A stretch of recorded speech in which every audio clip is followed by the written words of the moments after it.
بے شک اللہ سبحانہ و تعالی ہی تمام دنوں اور راتوں اور مہینوں کا خالق ہے۔ اس نے اپنی کامل حکمت سے مومنوں پر خاص رحمت اور شفقت کرتے ہوئے دنوں، راتوں اور مہینوں میں سے بعض کو بعض پر غیر معمولی فضیلت عطا فرمائی ہے، تاکہ ایک مسلمان انہیں غنیمت جانتے ہوئے اس کا قرب حاصل کرنے کی بھرپور جد و جہد کرے۔ الحمدللہ رب العالمین والصلاة والسلام علی رسولہ الامین، اما بعد۔ السلام علیکم ورحمۃ اللہ وبرکاتہ۔ میں محمد عامر آج ذو الحجہ مہینے کی فضیلت اور مسائل کو لے کر حاضر ہو چکا ہوں۔ اسلامی سال کا 12واں اور آخری قمری مہینہ اور اسلامی تاریخ میں ممتاز اہمیت کا حامل ہے، چونکہ اسی ماہ مبارک میں حج جیسا عظیم الشان فریضہ سر انجام دیا جاتا ہے، اس لیے اس مہینے کا نام بھی حج ہی کی مناسبت سے مشہور اور معروف ہے۔ اس مہینے کی فضیلت کے بارے میں بات کی جائے تو یہ مہینہ ان 4 مقدس اور محترم مہینوں میں سے ایک ہے جن میں ہر قسم کا قتل و قتال، جنگ و جدل، لڑائی جھگڑا ممنوع اور حرام ہے۔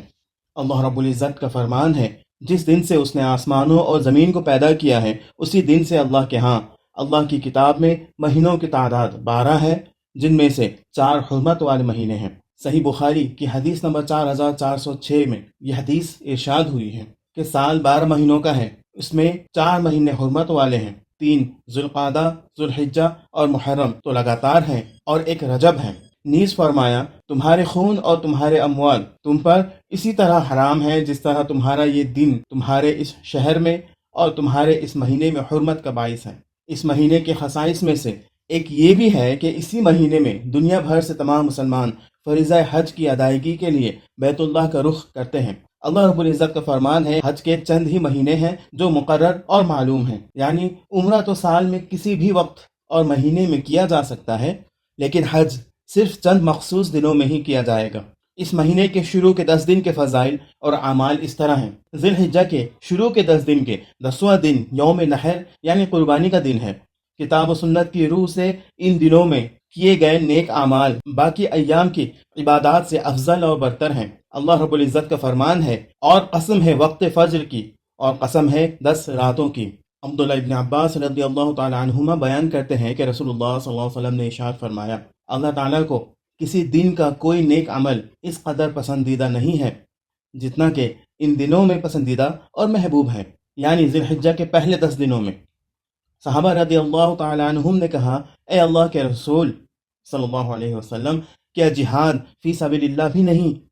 آپ صلی اللہ علیہ وسلم نے فرمایا، نہیں، جہاد فی سبیل اللہ بھی نہیں، سوائے اس شخص کے جو اپنی جان و مال لے کر نکلا ہو اور پھر کچھ واپس نہ لایا ہو۔ عبداللہ ابن عمر رضی اللہ عنہما بیان کرتے ہیں کہ رسول اللہ صلی اللہ علیہ وسلم نے فرمایا، اللہ تعالیٰ کے نزدیک ذی الحجہ کے 10 دن اور ان میں کیے جانے والے نیک اعمال جس قدر محبوب ہیں کسی اور دن نہیں، لہٰذا تم کثرت سے ان میں تحلیل یعنی لا الہ الا اللہ اور تحمید یعنی الحمدللہ کیا کرو۔ ذو الحجہ کے پہلے 9 دنوں کے روزے رکھنا مسنون اور مستحب عمل ہے۔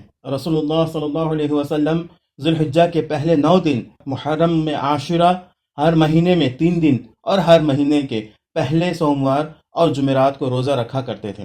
ذو الحجہ کی 9 تاریخ کو یوم عرفہ کہا جاتا ہے، کیونکہ اس دن حجاج کرام میدان عرفات میں جمع ہوتے ہیں۔ یہ وہی دن ہے جس میں اللہ سبحانہ و تعالی نے اس دن کی تکمیل اور اہل اسلام پر اپنی نعمت کو پورا فرمایا۔ طارق بن شہاب رضی اللہ عنہ بیان کرتے ہیں کہ ایک یہودی نے عمر ابن خطاب رضی اللہ عنہ سے کہا، اے امیر المؤمنین، تمہاری کتاب یعنی قرآن میں ایک ایسی آیت ہے جسے تم پڑھتے رہتے ہو، اگر وہ آیت ہم یہودیوں پر نازل ہوتی تو ہم اس دن کو عید کا دن ٹھہرا لیتے۔ عمر ابن خطاب رضی اللہ عنہ نے کہا، وہ کون سی آیت ہے؟ یہودی بولا، یہ آیت، آج میں نے تمہارے لیے تمہارا دین کامل کر دیا اور تم پر اپنی نعمت پوری کر دی اور دین اسلام کو تمہارے لیے پسند کر لیا۔ عمر ابن خطاب رضی اللہ عنہ نے کہا، ہم اس دن اور اس مقام کو جانتے ہیں جس میں یہ آیت نبی صلی اللہ علیہ وسلم پر نازل ہوئی۔ یہ آیت جمعہ کے دن اتری جب آپ صلی اللہ علیہ وسلم عرفات میں کھڑے تھے۔ عمار ابن ابی عمار الملکی رحمہ اللہ بیان کرتے ہیں، عبداللہ ابن عباس رضی اللہ عنہما نے آیت الیوم اکملت لکم دینکم واتممت علیکم نعمتی ورضیت لکم الاسلام دینا پڑھی۔ آپ کے پاس ایک یہودی بیٹھا تھا، اس نے کہا، اگر یہ آیت ہم پر نازل ہوئی ہوتی تو جس دن یہ آیت نازل ہوئی ہے اس دن کو ہم عید کا دن بنا لیتے۔ یہ سن کر ابن عباس رضی اللہ تعالیٰ عنہ نے فرمایا، تو ایک عید کی بات کرتا ہے؟ یہ آیت تو دو عیدوں یعنی جمعہ اور عرفہ کے دن نازل ہوئی ہے۔ ہفتہ کے دنوں میں جمعہ کو نبی کریم صلی اللہ علیہ وسلم نے عید کا دن قرار دیا ہے، جبکہ یوم عرفہ کو عید قرار دینے کی درج ذیل وجوہات ہو سکتی ہیں۔ یوم نحر سے متصل ہونے کی وجہ سے اسے عید کا دن کہا گیا ہو، یا دوسری وجہ یہ ہو سکتی ہے کہ عرفہ کے دن حج کا اہم ترین رکن وقوف عرفہ ادا کیا جاتا ہے، اس لیے اسے بھی عید کا دن قرار دیا گیا۔ واللہ اعلم۔ اللہ کا فرمان ہے وَشَاهِدٍ وَمَشْهُودٍ، اور قسم ہے شاہد اور مشہود کی۔ یہاں شاہد سے مراد جمعہ کا دن اور مشہود سے مراد یوم عرفہ ہے۔ عائشہ صدیقہ رضی اللہ عنہا بیان کرتی ہیں کہ رسول اللہ صلی اللہ علیہ وسلم نے فرمایا، اللہ یوم عرفہ سے زیادہ اور کسی دن بندوں کو آگ سے آزاد نہیں کرتا۔ عبداللہ ابن عباس رضی اللہ عنہما بیان کرتے ہیں کہ عرفہ کے دن رسول اللہ صلی اللہ علیہ وسلم کے ساتھ سواری پر ایک شخص جو آپ کے پیچھے بیٹھا تھا عورتوں کو دیکھنے لگا، تو رسول اللہ صلی اللہ علیہ وسلم نے فرمایا، بھتیجے، بے شک آج کے دن جو شخص اپنے کان، آنکھ اور زبان پر قابو رکھے گا اس کی مغفرت کر دی جائے گی۔ ابو قتادہ الانصاری رضی اللہ عنہ بیان کرتے ہیں کہ رسول اللہ صلی اللہ علیہ وسلم نے فرمایا، میں اللہ سے امید رکھتا ہوں کہ عرفہ کے دن کا روزہ ایک سال پہلے اور ایک سال بعد کے گناہوں کا کفارہ بن جائے گا۔ یہاں یاد رکھنے کی بات یہ ہے کہ عرفات کے دن کا روزہ صرف ان حضرات کے لیے ہے جو حج میں شامل نہیں ہیں۔ حجاج کرام کے لیے اس دن روزہ نہ رکھنا ہی سنت رسول صلی اللہ علیہ وسلم ہے۔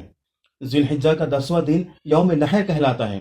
اس دن مسلمان اللہ سبحانہ و تعالیٰ کی خوشنودی اور رضا کے لیے قربانی کے جانور ذبح کرتے ہیں۔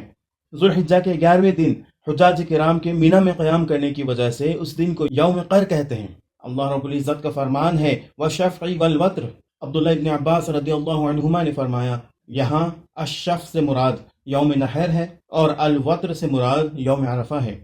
عبداللہ ابن قرۃ رضی اللہ عنہ بیان کرتے ہیں کہ نبی کریم صلی اللہ علیہ وسلم نے فرمایا، بے شک اللہ تبارک و تعالیٰ کے نزدیک سب سے عظمت والا دن یوم نحر یعنی 10 ذی الحجہ ہے، اور اس کے بعد یوم قر یعنی 11 ذی الحجہ ہے۔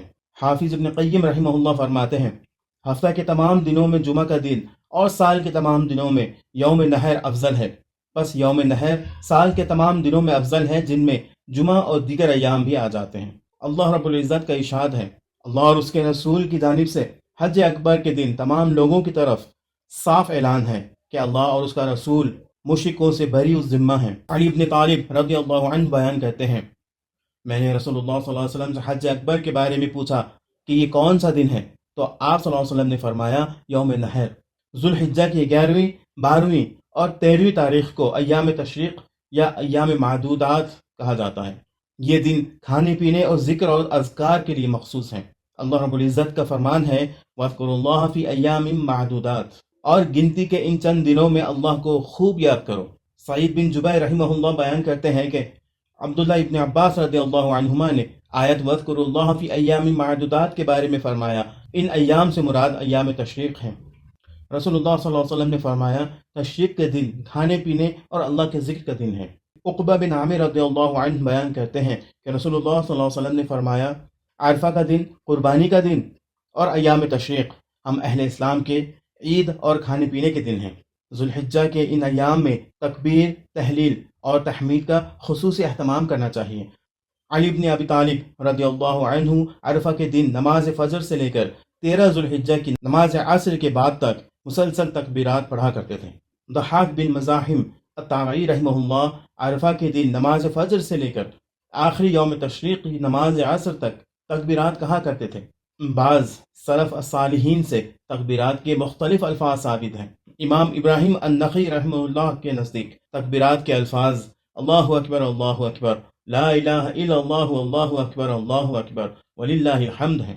سلمان الفارسی رضی اللہ عنہ کے نزدیک تکبیرات کے یہ الفاظ ہیں، اللہ اکبر، اللہ اکبر، اللہ اکبر کبیرا، اللہم انت اعلی واجل من ان تکون لک صاحبا او یکون لک ولد او یکون لک شریک فی الملک او یکون لک ولی من الذل وکبرہ تکبیرا، اللہم اغفر لنا، اللہم ارحمنا۔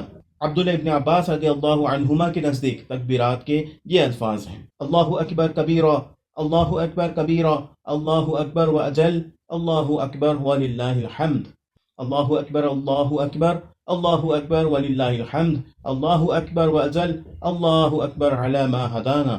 حافظ ابن حجر الاسقلانی رحمہ اللہ ذوالحجہ کے 10 دن کی فضیلت کا سبب بیان کرتے ہوئے لکھتے ہیں، ذوالحجہ کے 10 دن کے امتیاز کا سبب یہ معلوم ہوتا ہے کہ ان دنوں میں تمام بنیادی عبادات جیسے نماز، روزہ، صدقہ اور حج ایک ساتھ جمع ہو جاتی ہیں، جو ان کے علاوہ کسی اور دن میں جمع نہیں ہوتی۔ تو انہی باتوں کے ساتھ میں اپنے آج کے اس ایپیسوڈ کو ختم کرتا ہوں۔ اللہ رب العزت سے دعا ہے کہ اللہ تعالی ہمیں بھی ان ایام کی اہمیت کو سمجھنے اور ان ایام میں زیادہ سے زیادہ اللہ کی عبادت، اللہ کی یاد اور تلاوت و اذکار کرنے کی توفیق عطا فرمائے، آمین۔ وآخر دعوانا ان الحمد للہ رب العالمین۔ السلام علیکم ورحمۃ اللہ وبرکاتہ۔